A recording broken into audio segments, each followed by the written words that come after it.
J'ai pas osé le dire parce que je me suis dit... Parce que j'ai même vu à un moment une forme de lâcheté dans la décision de venir comme ça. Genre, on y va comme tu dis, et si on reprend une tarte, comment ça va atteindre le groupe pour les échéances très importantes. Alors que là, on peut dire que c'était l'équipe EC. Oui, là, c'est là, OK, les jeunes. Je l'ai balancé le match, mais le balancer comme ça...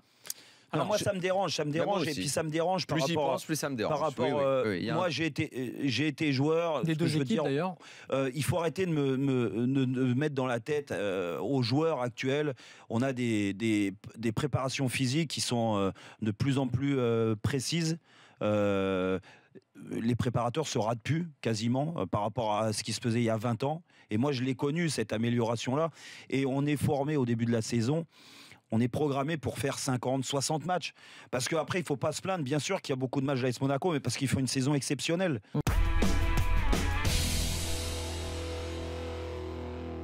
Ce qui est problématique, c'est quand les dirigeants ne font pas bien leur travail et que les dirigeants se laissent abuser par l'opinion qui, comme tu le dis, est très versatile. Ça, c'est un grand risque quand on veut faire sa politique sportive en faisant peut-être un petit peu trop plaisir ou en écoutant un petit peu trop ce qui se dit.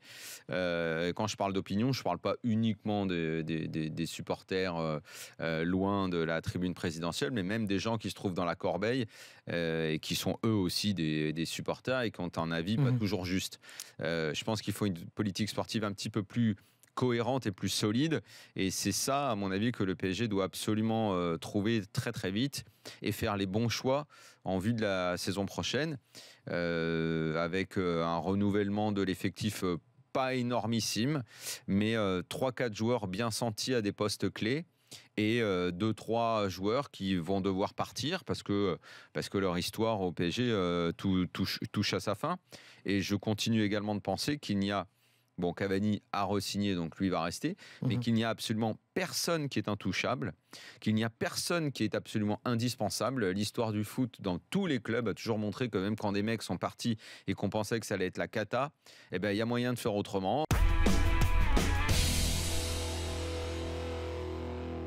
Dembélé, c'est vraiment, ça peut être tout ou rien, quoi. Et c'est ce qui s'est produit ce soir sur un match. Et Aubameyang, c'est un peu pareil. Il ça veut dire quand tu dis tout ou rien, David, quand tu dis tout ou rien, comment parce que nous, vu d'ici, on a le sentiment qu'il a fait une belle saison. Il est vu comment d'Allemagne, Dembélé, et sa saison à Dortmund, elle va être jugée comment ? Elle va être jugée très bien. Tourelle a su le sortir, l'entraîneur Tourelle a su le sortir des matchs lorsqu'il était hors sujet, ce qui s'est produit parfois. Donc c'est plutôt positif, il a fait une belle saison quand même. Il a fait une belle saison sur l'ensemble parce que on lui laisse la liberté, parce que il a agrégé les qualités à la fois de vitesse, à la fois de tireur de coups de pied arrêtés aussi, parce que ça on le connaît peut-être moins, mais il le fait. De passeur, de dribbleur. On est obligé de pardonner à un joueur comme ça qui n'a pas 20 ans, de passer à côté de certains matchs, d'être hors sujet certains jours.